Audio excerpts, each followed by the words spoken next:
सर्वांना नमस्कार. चांद मातला या स्टोरीचे 32 एपिसोड यापूर्वीच अपलोड केलेले आहेत. कृपया ते सगळे एपिसोड ऐकण्यासाठी आपल्या चॅनलला भेट द्यावी. शशीने चंद्राला जायला सांगितलं आणि मग चंद्रा आता फिरत फिरत एका गल्लीतनं निघाली होती. एक कुत्रं तिचं काळं तोंड बघून तिच्या अंगावर धावून आलं आणि चंद्रा पटकन एका दरवाजा उघडा असलेल्या झोपडीत शिरली आणि तिचं काळं तोंड बघून रखमा घाबरली आणि तिच्या हातातून भांडं खाली पडलं. आणि रखमा म्हणाली, "ए कोण आहेस तू आणि अशी घरात कशी आलीस?" आणि चंद्रा म्हणाली, मी ते कुत्रं मागं लागलं, मला चावल म्हणून मी इथं आली." आणि रखमा तिचा तो नव्या नवरीचा अवतार बघून म्हणाली, "तुझं लग्न झालंय का? नवी साडी, हातामध्ये चुडा, सगळं नवीन आहे. कधी लग्न झालंय?" आणि चंद्रा म्हणाली, काल लग्न झालं आणि कालच तुटलं." रखमा आता काहीच न कळून म्हणाली, "म्हणजे तू कुठून आलीस? तुला कुठं जायचं आहे? तुझा नवरा कुठला? आणि हा तुझा अवतार असा कसा झाला?" इतक्यात माई आत आल्या आणि तिच्या डोक्यावरची पाण्याची कळशी रखमानं घेतली आणि माई डोक्यावरची चुंबळ खाली टाकत म्हणाल्या, "बाय बाय बाय, किती ती गर्दी पंपावर पाण्याला. कशी बशी एक कळशी मिळाली बघ. रखमा पाणी जपून वापर ग." रखमा म्हणाली, "हो आत्या, मी जाते म्हणलं पाण्याला तर तुम्ही मला जाऊच देत नाही. मी 2-3 कळशा आणल्या असत्या की." आणि माई म्हणाली, "अगं राहू दे, मला तरी काय काम आहे आणि या गल्लीतल्या बायका किती भांडतात माहीत आहे का? उठल्यापासनं तोंड सुरू असतं त्यांचं. शिव्या तर असल्या घाण घाण देतात की त्या ऐकूनच तुला उलट्या येतील. या गल्लीत 2-3च सज्जन घरं आहे ती बघ, त्यात तू नवीन नवरी. इथे तुझा निभाव या रोजच्या भांडणात मुरलेल्या बायका लागू देणार नाहीत." आणि रखमा हसून म्हणाली, "ते पण खरं आहे आत्या." आणि मग माईंनी चंद्राकडे बघितलं आणि म्हणाली, "ही ग कोण?" रखमा म्हणाली, "आत्या, हे आत्ता घरात आली, कुत्रं अंगावर आलं म्हणून." "आणि काय ग, नाव काय म्हणाली तुझं?" असं रखमा चंद्राला म्हणाली आणि चंद्रा म्हणाली, "चंद्रा, माझं नाव चंद्रा आहे." तशी रखमा हसली आणि म्हणाली, "नाव चंद्रा, तोंड मात्र काळं. तुझं नाव कोणी चंद्रा ठेवलं ग? निदान चेहरा बघून तरी आणि रंग बघून तरी नाव ठेवायचं की." माई म्हणाले, "अगं हसतेस काय? तिला तोंड धुवायला पाणी तरी दे, पोरगी घाबरलेली दिसते." मग रखमानं चंद्राला तवलीत पाणी दिलं आणि म्हणाली, "तोंड धुवून घे, नाहीतर अशीच कुत्री मागं लागतील आणि तुला फाडून खातील." चंद्रानं तिची पिशवी खाली ठेवली आणि बाहेर जाताना थांबली आणि रखमाला म्हणाली, "बाहेर कुत्रा असेल ना?"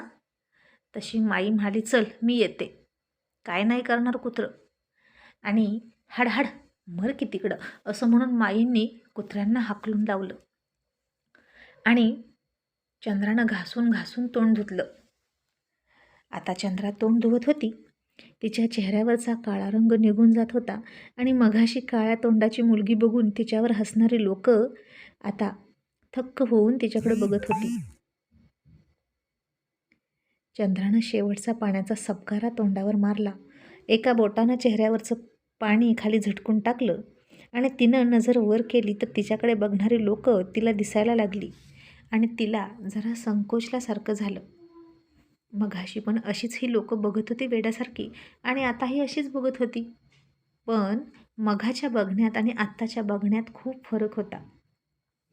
आणि माई म्हणाल्या, "चल ग पोरी, आत ये."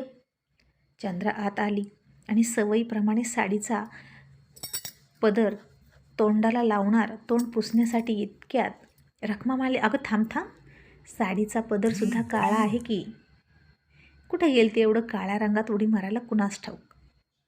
आणि बाई ग, मला माफी कर बरं का." असं म्हणून रखमानं स्वतःचाच कान पकडला आणि म्हणाली, "खरंच अगदी चंद्रासारखी देखणी आहेस तू. आणि आता असं वाटतं की तुझ्या तोंडाचा रंग धुतला नसता तर बरं झालं असतं. आता सगळे तुझ्याकडे बघत बसणार बघ." मग माई म्हणाल्या, "रखमा अगं किती बोलतीस, हात चालव जास्त आणि कमी बोल. तिला बदलायला साडी तरी दे." तशी चंद्रा म्हणाली, "माझ्याकडं साडी आहे." आणि आता घरात दोघीही स्त्रियाच होत्या. पुरुष माणूस नव्हता आणि दोघीही चंद्राला चांगल्या वाटल्या, म्हणून चंद्राला जरा बरं वाटलं. मग रखमानं दाराचा पडदा लावला आणि चंद्राला म्हणाली, ही साडी फेड आणि दुसरी साडी घाल. आणि आता उगीचच पांडूच्या घरासमोरून इकडून तिकडून मुलं माणसं ये जा करायला लागली, कारण पांडूच्या घरात ही इतकी चंद्रासारखी देखणी मुलगी आली तरी कुठून याची त्यांना उत्सुकता वाटत होती.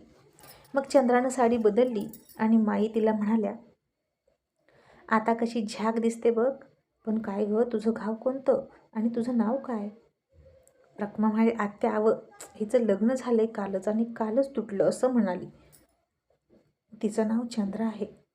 आणि माई म्हणाल्या, काय गं बाई, असं कसं झालं? नीट चौकशी करून द्यायला येत नव्हती होय तुझ्या आईबापाला? मग चंद्रानं तिचं गाव सांगितलं आणि माई म्हणाल्या, असं होय, अगं आम्ही पण सांगलीकडचंच आहे. तसं म्हणायचं तर एकाच भागातलं म्हण की आपण, पण आता तुला तर फसवलं म्हणती, मग आता कुठं जाशील? चंद्रानं आता मान खाली घातली आणि म्हणाली, काहीच माहीत नाही मला, इकडचं काहीच कळत नाही, मी कुठे जाऊ? ज्यानं मला वाचवलं त्यानं पण हाकलून दिलं, असं खूप बारीक चेहरा करून म्हणाली. आणि माईंना तिची दया आली आणि त्या म्हणाल्या, बरं आता आलीस तर थांब इथं, माझा पोरगा आला की मग तुला रेल्वेत बसवायला सांगते, पण तिथून तरी नीट जाशील ना? आणि चंद्रा म्हणाली, सांगितलं ना समजावून तर जाईन मी. त्यानं काहीच नाही सांगितलं, नुसते हातात पैसे दिले आणि जा म्हणाला, उलट्या काळजाचा, असं शशीला ती म्हणाली. मग आता रखमानं स्वयंपाक केला, तिघीजणी जेवल्या आणि चंद्रा म्हणाली, इथं किती गर्दी आहे, गावाकडे किती मोकळी हवा असते, इथे मात्र खूप गरम होतं. माई म्हणाल्या, अगं माणसांच्या गर्दीनेच जास्त गरम होतं. जो तो इथे येतो आणि झोपडी घालून राहतो, जागा मिळेल तिथे, कुणीच कुणाला मागे सर म्हणत नाही. अशा माईच्या आणि चंद्राच्या गप्पा सुरू झाल्या. इतक्यात बाहेर हातपंपावर बायकांच्या भांडणाचा आणि झिंज्या पकडून मारामारीचा आवाज आला. तू कुत्री, तू बाजेंदी, तू सटवी, तू रांड, 17 जणींनी काढलेली अशा त्या बायका एकमेकींना हमरी तुमरीवर येऊन शिव्या देत होत्या. आणि ते ऐकून चंद्रा म्हणाली, किती भांडते ते ना या बायका, आळीपाळीनं पाणी घ्यायला काय होतं? माई म्हणाल्या, अगं इथं फक्त सकाळचं 2च तास पाणी येतं आणि लोकांची गरज जास्त असती. एकच पंप आहे 400-500 लोकात. रात्रीच्या 12पासनं लाईनमध्ये हांडे लावून उभी राहणारी माणसं आहेत ती.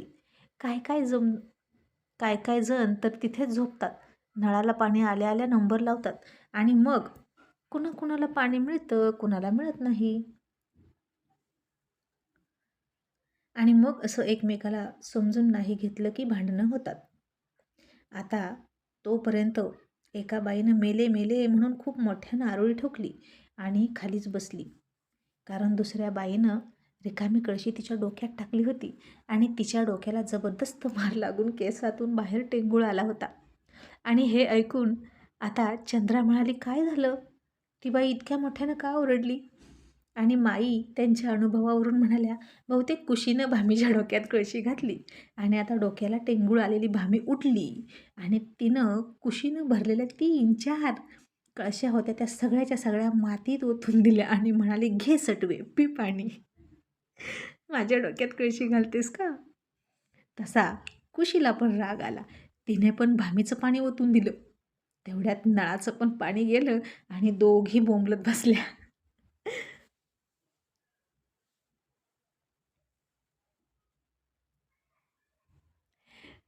आणि बिना पाण्याच्या दोघी घरी गेल्या आणि आता उद्याशिवाय पाणी येणार नव्हतं, तर अशी ही झोपडपट्टीतली रोजची सकाळ.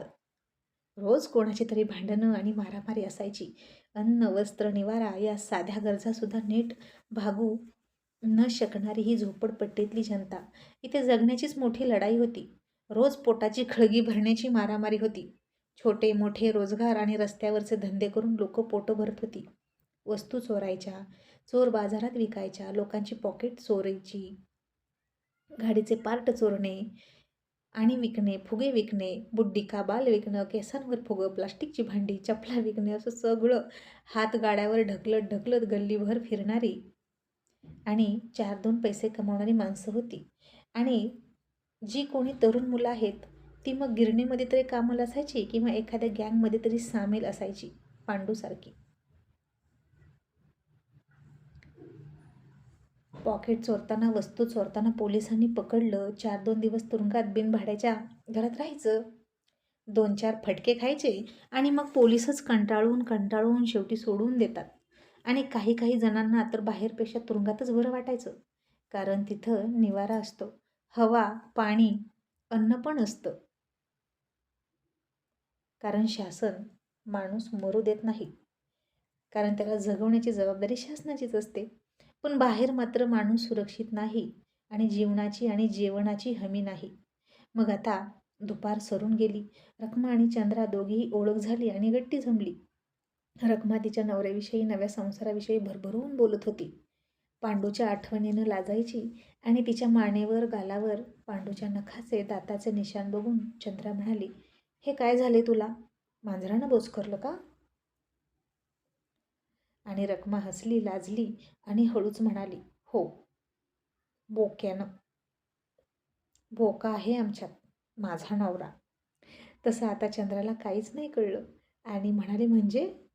आणि रखमा म्हणाली, तुला नाहीच गं कळणार. आता तुझा नवरा चांगला असता तर तुला कळलं असतं बघ. तुझं पण लग्न झालंय ना, पण आता तुझं कसं होईल गं?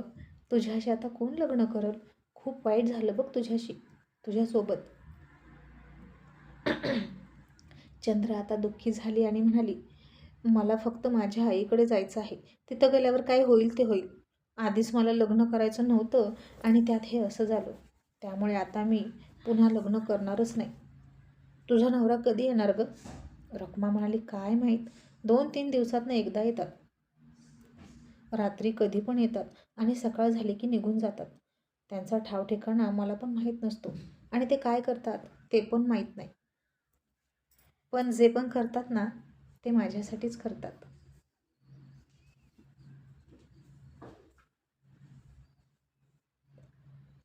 आम्हाला नवीन घर घेण्यासाठी करतात.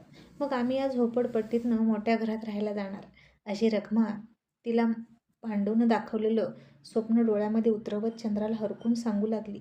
मग नव्या घरात आम्ही TV घेणार, फ्रीज घेणार, स्वयंपाकघर पण वेगळं असेल आणि मोठा पलंग घेणार, कारण तो पलंग ठेवायला एक मोठी खोली असणार. आणि आता चंद्रा मात्र निराश झाली. रखमाच्या सुखी संसाराची स्वप्न किती छान होती, पण तिच्यातच सुखी संसाराची राख रांगोळी झाली होती आणि संसार सुरू होण्याआधीच धुळीस मिळाला होता. मग संध्याकाळ होत आली तरीही पांडू यायची चिन्ह दिसेना आणि चंद्रा म्हणाली, आता मला कोण सांगेल कोल्हापूरला कसं जायचं? माझ्या आईकडे जायचं आहे. रखमा म्हणाली, माझा नवरा येईपर्यंत तू थांबतेस का? चंद्रा म्हणाली, नाही, नको, मी कोणाला तरी विचारते की, मला सोडेल ना कोणीतरी.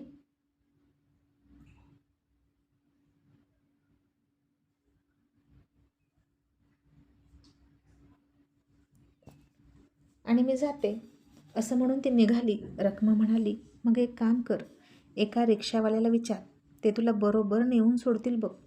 आणि चंद्रा तिथून गेली. रिक्षावाल्याला विचारलं. तो म्हणाला, सोडतो की रेल्वे स्टेशनवर, तिथून रेल्वे पकड आणि जा. मग चंद्रानं रिक्षा पकडली आणि रेल्वे स्टेशनवर उतरली आणि तिथं इकडून तिकडून येणाऱ्या जाणाऱ्या त्या रेल्वेकडे बघितल्या. ती सगळी लोकांची उतरणारी पण तितकीच आणि रेल्वेत चढणारी पण तितकीच माणसांची गर्दी बघितली. फिरस्ते, फेरीवाले, भीक मागणारे, सगळी गर्दी तिनं बघितली आणि चंद्रा भांबावली त्या गर्दीनं. मध्येच थांबलेल्या चंद्राला धक्के मारून जो तो जात होता. तिथं थांबायला कोणाला वेळ नव्हता आणि ती कोणाला विचारणार, कोणाला मदत मागणार, कारण कोणालाही 1 मिनिटही एकमेकांशी बोलायला वेळच नव्हता.